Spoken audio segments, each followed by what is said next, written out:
So everyone is talking about investing in real estate, but real estate isn't necessarily a passive income source. My guest today is going to talk about how various ways that you can invest in real estate in new and different ways that you haven't thought about, which may be truly passive for you and yield a higher result.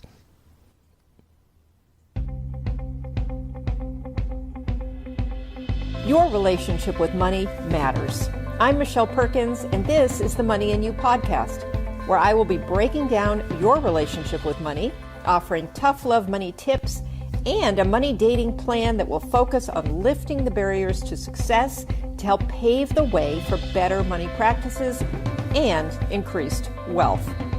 It's time to take control to live a limit-free life. It starts today.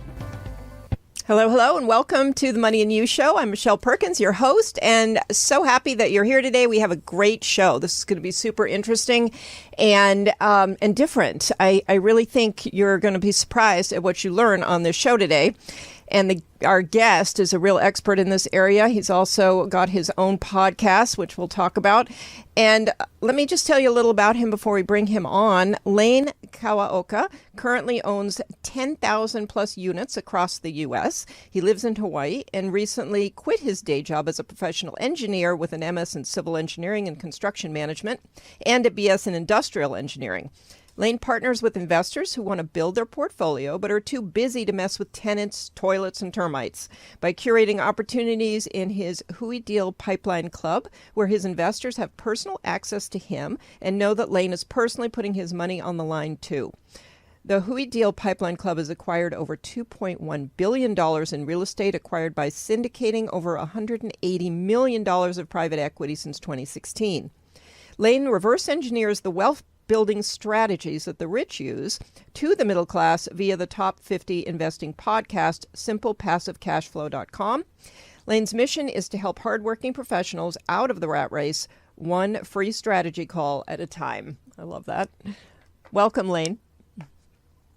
Hey, thanks for having me. Hello, I'm everybody. so glad you're here. Thank you for being with us all the way from beautiful Hawaii. I wish you could feel a little Hawaiian air right now, but can't. So, I'm super excited to talk to you. When we spoke before, I realized this was something that hasn't been talked about on this show really at all. And so, it's going to be a great topic to discuss with people. I think people are going to learn a lot.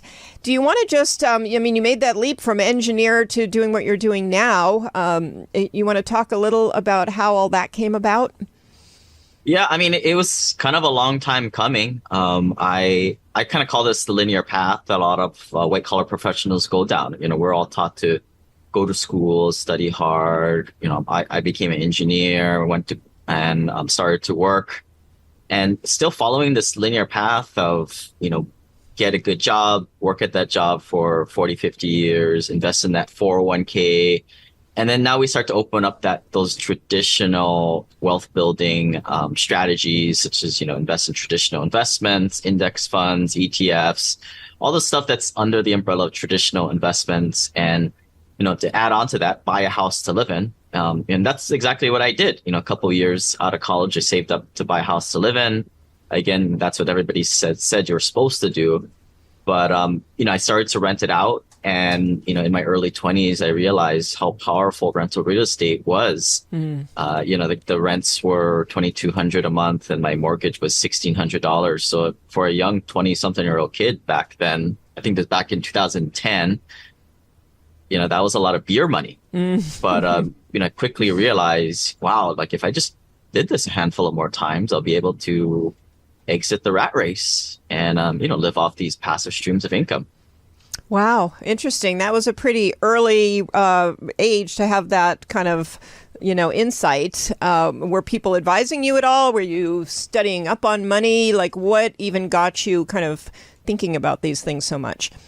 I look back and, my parents never owned rental real estate. They always said, hey, you don't want anybody to rent your house. They'll screw it up for you. They'll burn it down. You'll get sued.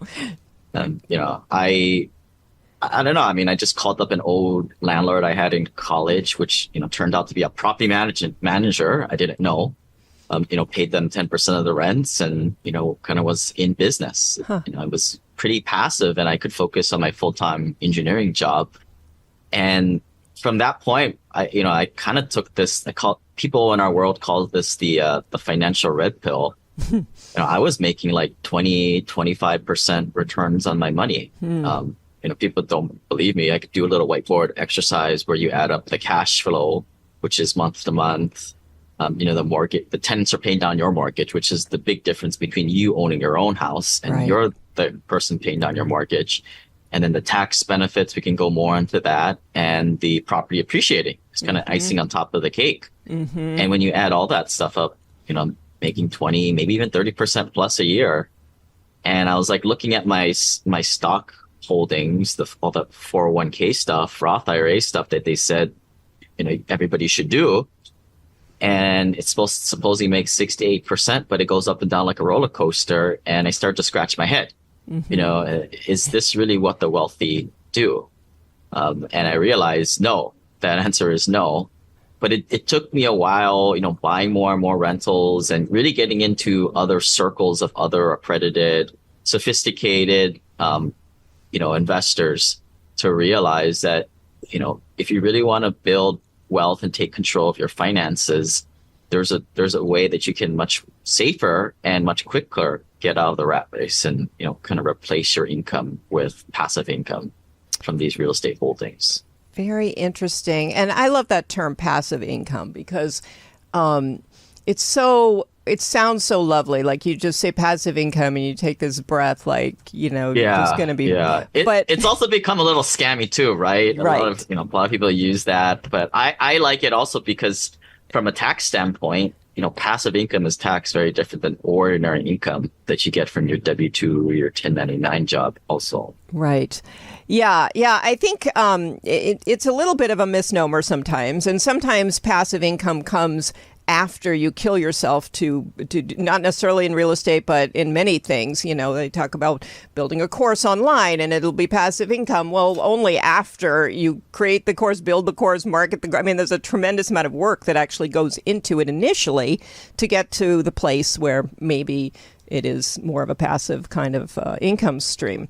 So, how would you talk about this in terms of sort of the blood, sweat, and tears part of it? Does it even exist? Is it, it's pretty... Yeah, I think it's different than like a lot of smaller, these entrepreneurial startups, right? Like rental real estate is one of the oldest time-tested businesses out there. You're essentially renting a box to somebody who needs it, where the fundamentals are very strong. Like we focus in on workforce housing. We kind of call it Class B housing. It's not for the wealthy people. It's not like a sexy luxury apartment where the numbers don't work on that stuff either. And it kind of focuses on this lower middle class. And it, for better or for worse, in this country, and probably progressing a lot quicker in this world, it's the separation of the haves and the have-nots. The wealthy people are getting wealthier. Especially, when you start to invest in real estate, you pay less and less taxes as a percentage. But the lower middle class are kind of getting beat up. And the middle class, which I define as, those hardworking professionals out there, it's the engineers, the doctors, the accountants, the lawyers. These are the people contributing to society the most and also paying the most taxes. And these are the people who are in this middle class, just essentially living paycheck to paycheck. They may make 5 figures a month, but they're living paycheck to paycheck. Right. And until they sort of get on the divide of buying assets in the form of rental properties or private placements or syndications, they're going to be on that treadmill. And part of the problem is, part of this is, if this is new to a lot of people, it may be a bit of a shock. But, the traditional investment world that Wall Street products put out there, a lot of the stuff that the financial planners try to sell people on, it's all traditional investments and exactly what the system, everybody, they want everybody to invest in. Really what I'm kind of talking about here is, educating yourself, getting around the right people, surrounding yourself with the right other peer colleagues, passive investors, and getting off the beaten path and investing more directly into real estate projects as opposed, the retail method in REITs and other Wall Street products where they're kind of getting the watered down version and essentially a lot of middlemen and high fees. Yeah, that part all is where, I mean, we can kind of all grasp the idea of buying a house and renting it out. But when you start getting into these other areas, like you mentioned, private placements and syndications, can you give us some definitions around some of those? Yeah, so syndications is kind of what I found, after progressing as an investor. It wasn't until I had 11 rental properties till I found myself in these sort of circles. What you'll have, a syndication is essentially, think of it like a mini IPO. Okay. You'll have a bunch of investors, maybe a dozen, maybe even a couple hundred investors will all go into a deal and fund a large apartment deal, for example, maybe a 200 or 400 unit apartment. The analogy I like to use is that of like an airplane. So in the cockpit of an airplane, you have the general partners, and these are the small team that is going to source the deal, use those relationships, their deal sourcing to pull the deal together, to run the asset, and also get compensated for its strong performance at the end. And in going back to the airplane and coach, you have all these passive investors, these LPs that come into the deal, they invest their funds, and they kind of sit back and relax and they cash their checks along the way. And, hopefully at that point, they're able to diversify their holdings across dozens and dozens of these more direct private placements. And this is essentially how I discovered the wealthy invest. They'll have direct ownership in these real estate holdings, and they're getting direct, the tax benefits. And really what they're doing on a high level is they're cutting out all the middlemen. And it's really as a disruptor.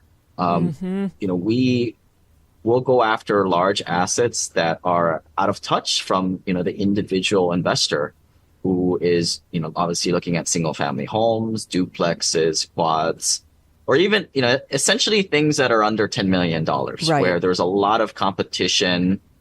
Every Tom, Dick, Jane, and Harry is going after these things. And operationally, until you can get above 50 or 60 units, you really don't have economies of scale to get better pricing, to stick a full-time leasing agent in there. And what I've personally found is, where you get really great economies of scale is now you have enough units to employ a full-time handyman, to take out those, investors, own their little rental properties. You have these little plumbing repairs that come up, the HVAC repairs come up.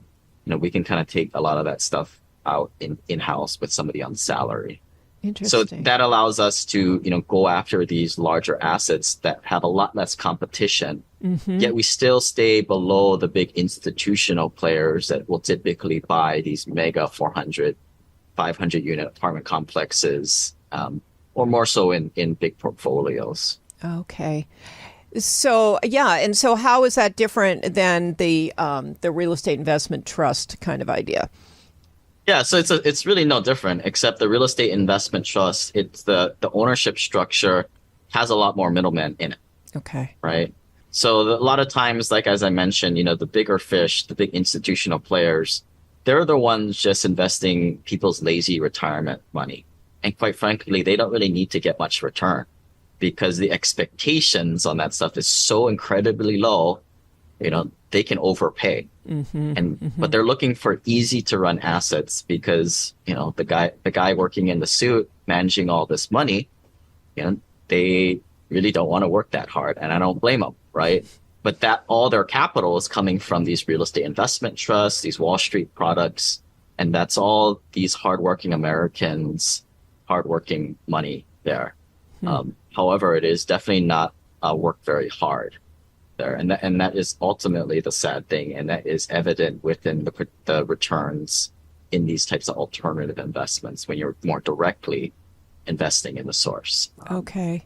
And I think that the analogy I use a lot of times is, you go buy a V-neck shirt, right, from Nordstrom, pay like $55 or whatnot. You pick up the same shirt for maybe $68, cents or $1.50, right? Out there. Same thing, same product. The difference is a lot of marketing and middlemen and distributors, etc. No different complex than in the financial world. Interesting. Okay. So are you saying that, what you're doing, people could come in and actually invest in properties that they would know the property? I mean, it would be something that they could kind of wrap their heads around and see it and understand it more than if it were something, a larger real estate investment trust.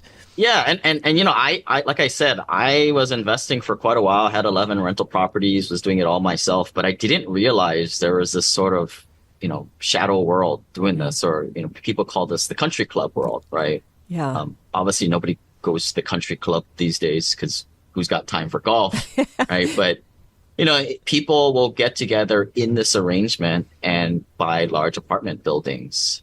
Maybe not a huge majority of it, but definitely a percentage of the assets out there that kind of take up the skyline in your local area are owned by these types of ownership structures. And a lot of it is, you have to get and start investing. And for a lot of investors out there, when I first started, you're not an accredited investor. Your net worth is under $1 million. For a lot of those people, I would suggest buying rental real estate, right? That's how I got started. And, maybe buying a property nearby, or especially where the numbers make sense outside your local area. That's how I got started with buying properties in Birmingham, Atlanta, Indianapolis, these more secondary markets that are less sexy, but the numbers work. However, there's sort of a tipping point. And it's different for every investor, but for the most part, once you become, your net worth starts to grow to six to seven figures, it's definitely time to scale up to other more, passive investments, such as syndications and private placements. If not, something that I think a lot of investors tell me, if not for the better returns and the less headaches, but now you don't have any debt in your personal name, as that goes into the name of the general partners, and also less little to no legal liability, right? And that's the beauty of the LP position. Okay. Wow, interesting. I want to go back to when you had the 11 properties. Like, so obviously you started with one, and then how does that progression work for people who are thinking that sounds really overwhelming? Like, how do you even do that? How do you come up with the money to keep buying, and then also just the maintenance of everything? It doesn't sound very passive. Yeah, I would agree so, which is why a lot of accredited investors get out of rental property ownership altogether. But something I don't want to, kind of overshoot, like, a lot of what we're talking about, it's not like a sexy way of investing. It's not a get rich quick thing. Yeah. It just takes time. So like I said, I started to buy my first house in 2009.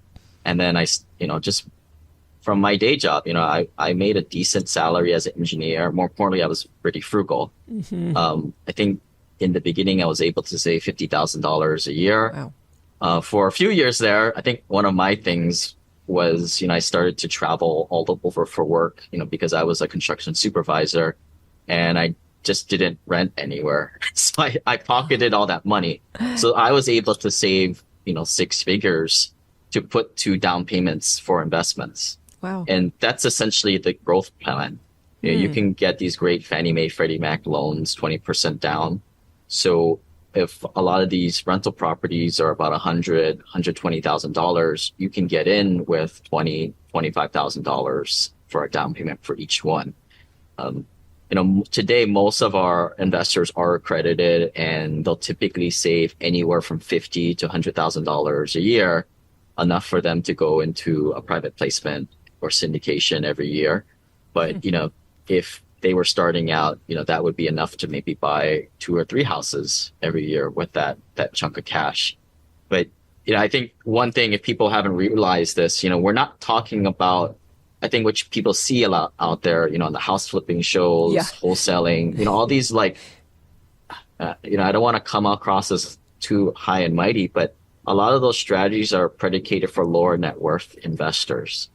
We kind of specialize, and, myself, even when I started, my net worth wasn't very high. But for people who make a professional salary, who want to keep that job as the main thing, the main focus, and Right. probably is, their highest hourly rate instead of flipping houses or doing active real estate stuff, that this method of, when you're starting out, buying little rental properties, but as soon as you make a higher salary or your net worth surpasses maybe $500,000, you start to quickly, transition to being more of a passive investor. But, going back to my story, 2015, I think I had 11 rental properties, and yeah, it's quite the pain, right? Like I'm a big advocate for using professional property managers.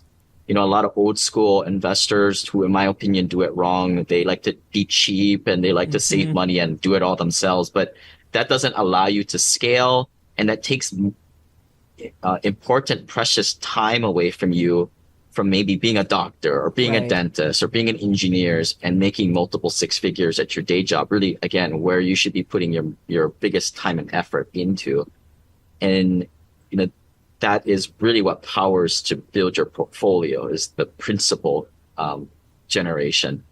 And yeah, I think that, that's how you build a portfolio over time. But with 11 rental properties, you chuckle there. Yeah, I had an eviction or two every year, some kind of big catastrophe that happened every quarter, like a tree falling on the house or some rainstorm flooding a basement. Really not too big of a deal, that I had a property manager. Of course, you have to kind of bird dog your property manager, make sure they follow through with stuff. But with 11 rental properties, it's really not too bad. That said, with 11 rental properties, maybe I had about $3,000 of passive income a month. This is all after CapEx and expenses and taxes, insurance. Interesting. But, $3,000 a month passive income, it sounds great, but, most of our clients are looking for something at least $10,000 per month. Okay. Most are shooting for about $25,000 of passive income coming from their portfolio every single month. But, if you want 10,000 as an intermediate goal, you've got to triple that portfolio to 30. So you triple that exception rate and you triple that legal liability. And when you're a landlord, you're on the direct line of lawsuits and all the stuff that happens that, it's okay when you're starting out, especially when you're broke and you don't have that much money. You're not too big of a target. But as you start to grow up and you start to acquire more assets, and then, what is this all for, right? Like we're big on community and family. And, after a certain point, your time becomes more valuable than money. Right. Yeah, absolutely. So, okay. So that was great. And so how did you make that transition? How did you even hear about options beyond just buying a 12th house? I mean, how did you just educate yourself on how people were doing this? Yeah, I mean, a lot of it is, I devoured all the podcasts and, books out there up until that point. And I was kind of living in a vacuum up until this point, just doing it all by myself, right? I really didn't start to see the future for myself until I haphazardly kind of met other investors that had large portfolios, kind of like mine. But the aha moment came when I started to see other, investors similar to like myself, right? Like they were doctors, lawyers, engineers, accountants. They were maybe 10, 20 years older than myself, and their net worths, were much larger. And, I started to learn kind of the secrets of what the wealthy did. You don't read about this stuff in books, right? Because a lot of books and things out there on the internet, a lot of it's marketing tools, of course, but a lot of it's just kind of positioned for the new person getting started. Yeah. And I think that's great, right? Like the Susie Orman, Dave Ramsey guys, I like them. Like I'm such a nut. I used to like watch that stuff when I was like a teenager. I used to read Money Magazine when I was out in my teens. But for a lot of people out there who love this stuff, financial fanatics like myself, as your net worth grows, you start to scratch your head. It's like, is all debt really bad? Then you start to get around other high net worth investors. And that's what I was doing. And then I kind of was starting to piece together the next puzzle I'm actually writing my next book. It's going to be called The Wealth Elevator. And then the whole concept is like, there's different floors to this building. There's different strategies based on where you're at in the wealth building structure. I think most of the people that we work with are about like $1 to $10 million net worth.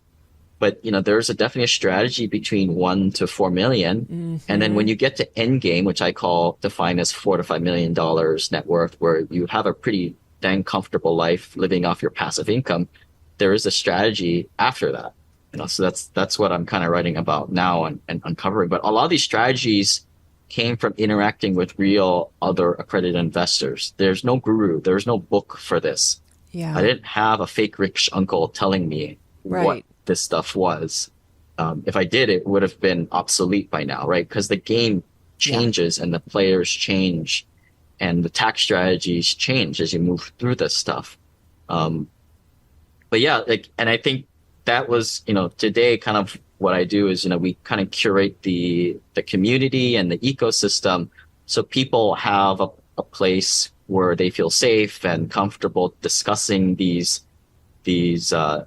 alternative money investing ideals with other people who of similar net worth, quite frankly. Yeah, I love that. So you started that to kind of help people that, in a way that you would have probably liked to be helped, when you were kind of searching for this information on your own. Yeah. Most people, this is kind of a shock, think I'm like kind of an extrovert, but I'm really actually the biggest introvert of all. Well, to me, like this stuff is super powerful, right? Like, we didn't get into it too much, but like tax strategies, like real estate professional status, now one spouse can stay at home because they quite frankly make more money paying less taxes by doing this. These are the strategies that unlock huge improvements in quality of life. And it typically cuts people's timelines in a third of what it would take if you did it the traditional Roth IRA, ETF type of method. And to me, it's just been super powerful. And the second reason too is like, I spent a lot of time in the past decade or two fiddling around with my spreadsheet, tracking my net worth, expenses, and income of all my investments. And as I've gotten married and, have kids, it's just like all these spreadsheets are useless because nobody understands the dang things, right? What good are they? And if I were to pass away, my widow would be lost, right? And all that I worked to create would just kind of go in the wind. The saying is 90% of people's wealth they spend, that the first generation creates is lost in 2 to 3 generations because that financial education is not there. And I argue a big part of that is the network and the relationships. And that's why I think I always point back to the people you surround yourself with, right? That they always say the top 5 people you hang out with the most. You add up their net worths, what are they? That's probably where you're going to be around. So you need to get around people who are around the $4 or $5 million mark, because that is essentially who you're going to be. Granularly, those are the strategies you're going to follow. But if anything were to happen to you, your spouse and your kids could probably pick up the pieces. They probably have a lot better chance than looking at your strange spreadsheet that you tinker around in, every so often. Also, it's more fun, right? To climb the net worth ladder together. Yeah, absolutely. All of these things, I think they really do kind of take a village. I mean, whether you're building a business or building, a real estate portfolio or whatever it is, it's just, it's much better together. And these conversations that you have, I talk a lot about people not talking about money enough, actually. We were all sort of taught as children or, young adults or whatever to not talk about money. And so there's this big taboo around it. So when you have groups of people who are actually wanting to talk about investments and money, I think that's a really beneficial thing. It takes, it really changes your whole feeling around money, which is a big part of what I talk about too, is, you've got to feel good with, yourself and money as a kind of a duo out there trying to help make your life better or the life of your family and others. So, I just think it generates a lot of good Good energy, good conversation. I think it's a real help. Trying, and again, there's sort of this culture of isolation where we all think that we need to do everything ourselves, and somehow we didn't make it if we didn't just do it on our own. But I think we need to bust that myth. And Yeah, it's funny you say that. Like I've been to a group one time where we don't do this in ours, but it is kind of an interesting idea. But people would like under name tags write down what their net worth and liquidity were, just to kind of put it out there. Yeah. Maybe call it kind of a financial nudist colony. But you know what? Like I think when you get around like financially like responsible people who are mature about it, it's not like some kind of gloating thing, right? It's more like, what can we learn about each other? And it really starts to lower the barriers of like, okay, what can I learn from you, right? And especially the way we do it, we create the culture where it's like giving back to each other, because you're going to get it back another way. And I think what I hear a lot about, and it's definitely my case, is like before, even when I had 11 rental properties in 2015, I didn't know anybody who was an accredited investor at that point, right? Who was investing in private placements and syndications. And I didn't even know anybody who had 2 rental properties, let alone 11, right? Yeah. And it was quite the lonely world. And I can remember like, a lot of times you go to our events and people will say, wow, I thought I was crazy, right? For like investing in properties that I never really see, doing these types of deals.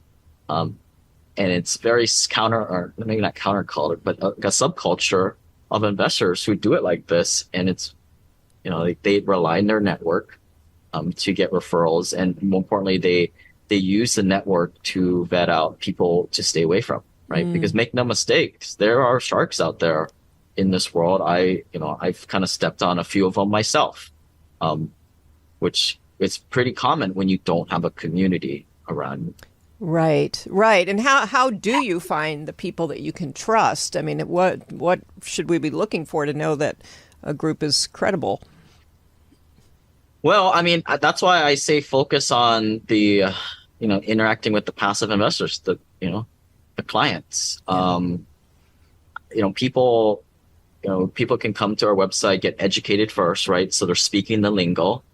However, I tell people that, once they start to talk to me as the lead syndicator, I tell them, look, man, I'm just telling you everything you want to hear, right? I mean, I personally don't, right? I try to be transparent because I, for one, know that in these investments, there are risk, and I want to show people that, things could go wrong, right? And things do. But overall, I think you'll be more than happy about going down this path. But, some investors or some people who kind of do what I do, they don't take the same approach of transparency and honesty, and are just looking to get people's money. But again, coming back to, interacting with other passive investors is probably your safest bet. Yeah. And that's kind of why we kind of keep the doors open. We allow people to come in and test drive the organization to do just that. But the hard part is like, you're not going to find this at your local real estate club, these meetups, these free things online, because a lot of that is just a bunch of guys who are under that $1 million net worth threshold, and they're not even ready to buy a rental property and get started for 5 to 7 years, like how I did, and grow their net worth to $500,000. And that's what it's tough, right? I think for people to get started. So, either if you're depending on where you're at, where you are in this wealth building journey, this wealth elevator, different strategies apply. But I think as you start to progress, educate yourself, but be looking for those people of higher net worth and their level of sophistication. But the hard part, especially when I remember investing initially, when I would go to these real estate clubs and these real estate groupie things, you always find that old guy with like 30 rentals. And I'll tell you, that's not the way to do it, man. Yeah, interesting. That is very interesting. I love what you're talking about with the the elevator and just that I like the analogies you're providing are really great. Do you talk about that in your book? Because there's a lot more obviously to that. Yeah, I mean, I kind of zero in a lot. I know you like the psychology of it. I do. Last night, I was actually writing a section of, all right, your net worth is $1 million or 2 million, and you've kind of put this all together that, investing in private placements and syndications is kind of the thing to do.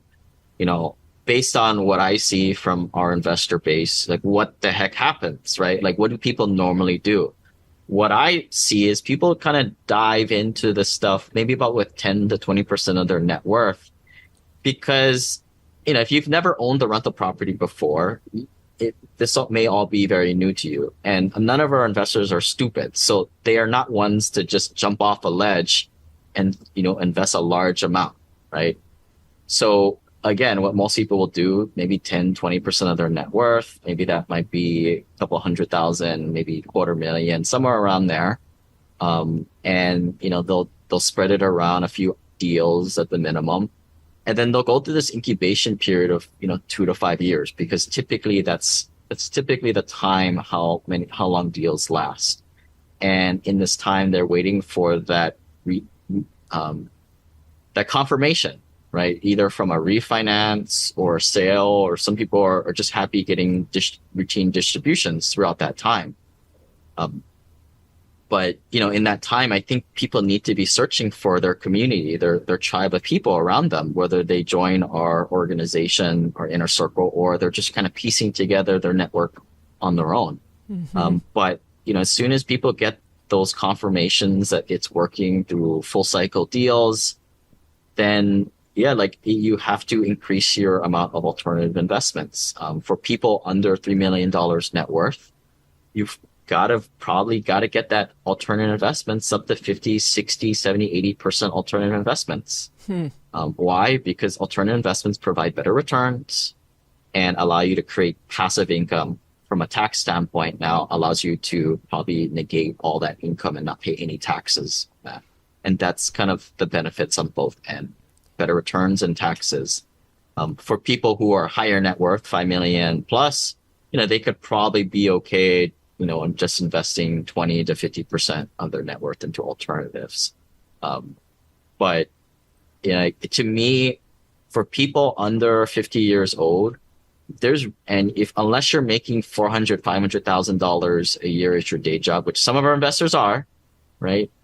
But for most people who aren't, you're really not going to be able to get your net worth past that 2.5 net worth level, unless you're super frugal. And that's where I'm always a little like, what saddens me is like people are so frugal that they don't live their life. Right. Right. Money isn't happiness, but it sure makes the life a lot easier. And some people save money and actually make their life harder by going about doing this. But and that's essentially kind of my parents' generation, right? Or their dogma that they live by is just live life very frugally, white knuckle your expenses, and then buy your house to live in, and then you'll have $1 million because you have a paid off house. But you'll be house rich, cash poor, and $1 million is really nothing to live off of. And essentially, what you're doing is you're living off of that pile. What we want to do is totally transcend this. And instead of working to create this big pile in the future, then eat out of it, is we want to create these little piles today, have those little piles create other little piles because we're still working our day job. And then it just gets bigger and bigger and bigger. So it's a very different paradigm shift. I think it's one of the big things, people in our world kind of think about, as opposed to what, again, the Wall Street companies and financial planners preach, which is, create a big pile and eat off the pile. Yeah, that's a great analogy. And I love that you brought that up, because it is a big mindset shift. It is a hard one. You created a nice visualization for it, but that is, people tend to think, oh, more money, life's just going to progressively get easier for me. But there are these mindset obstacles, these psychological hurdles that you have to get past. And when you're used to, like you said, a certain paradigm, it actually isn't easy. It takes a lot to jump into something that's so new and different. and feel confident and comfortable with it.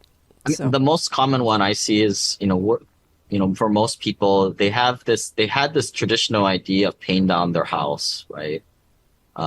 Because, the Dave Ramsey's in the world told them that all debt is bad debt. But for our investors, the people who are essentially living on the sharp edge, right? Mm-hmm. The sophisticated sharp edge, know that, you take a HELOC out and you take that money and you're paying debt service on it, but you take that money and you invest it and you make more elsewhere. Mm-hmm. It may feel uncomfortable, but again, that is specifically where your peer group comes in.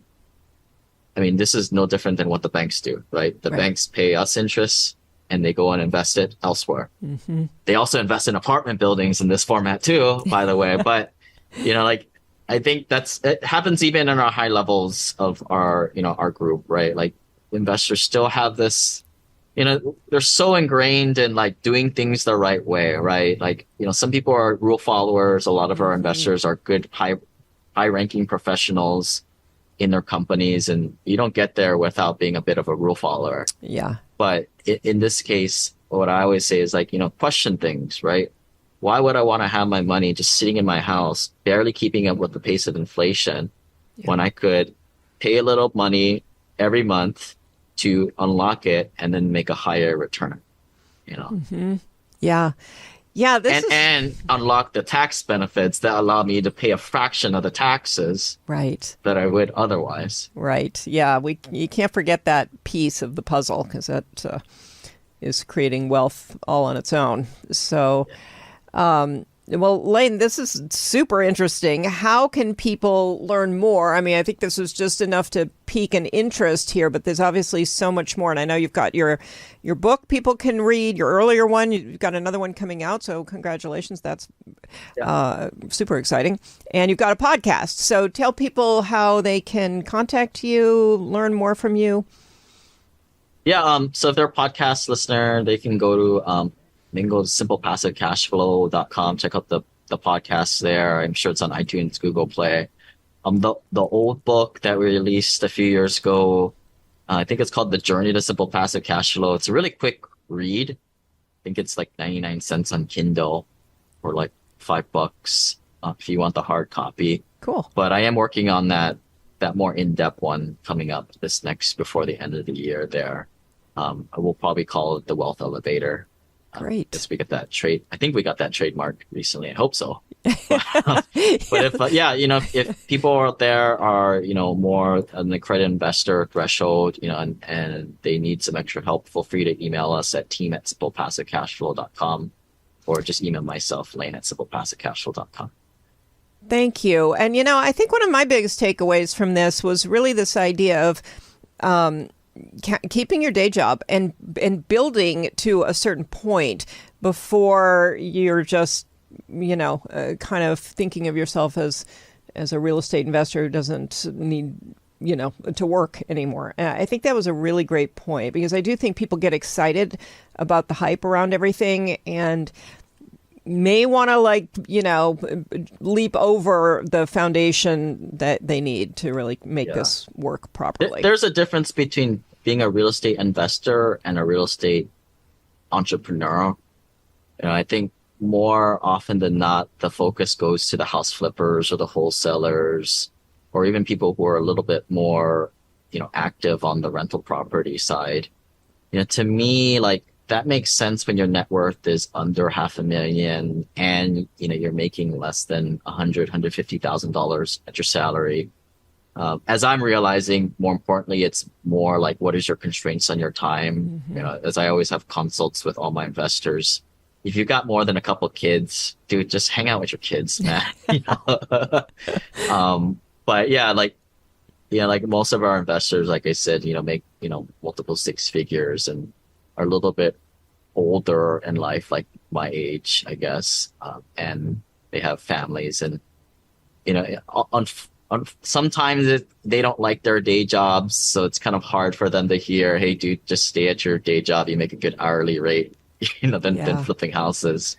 But, maybe they want to do it faster, but, this is kind of the time tested, slow mode right? Like you're investing in good investments that are a hard asset that is in a growing demand. And, unfortunately, it just doesn't go straight to the moon like crypto or other, not asset based investments. Yeah, but you're still not talking about that long a time frame because, 2015 to 23, not too bad. So, Yeah, not too bad. Yeah. Not too bad. But it did take me, and I did buy the first property 09. Okay. So it did take me like 6 years to get to 11 rental properties. Well, still sounds pretty rapid to me, but I know younger generations want things to happen a little faster than I would say like, most people like that are $1.5 million net worth can typically get the financial freedom in 4 to 7 years. Wow. Yeah. Okay. Yeah. Well, that's a nice way to wrap up. A little hope on that one. That's great. So I would really encourage people to listen to your podcast, read your book, follow you, and I guess talk to you if they're interested in actually working with you. Is that an option for people? Yeah. I'm big on relationships. Just start a relationship, whether us or other people. Yeah, great. Well, thank you so much. It is a really large topic, a lot more we could cover. So I do think there's a lot to be learned from listening to you, and so I sure appreciate your time and coming on the show and really introducing people to something that they probably it is interesting as you talk about it. It's like, okay, a lot of us understand the value of buying real estate, but what does happen after you've done that a few times over and so this is really interesting. I think it's, again, kind of that next level that people don't know a lot about.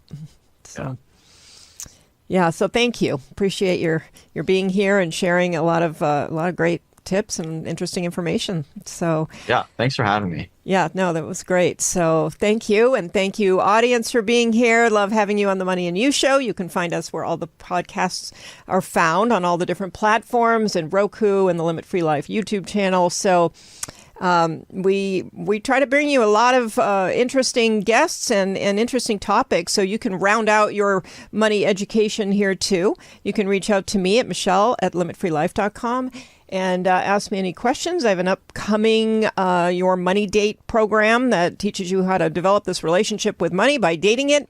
We work on mindset, we work on practical money management ideas, and combine the two so that your relationship with money really grows. So we look forward to seeing you every week here on the Money and You Show. Thanks for being here.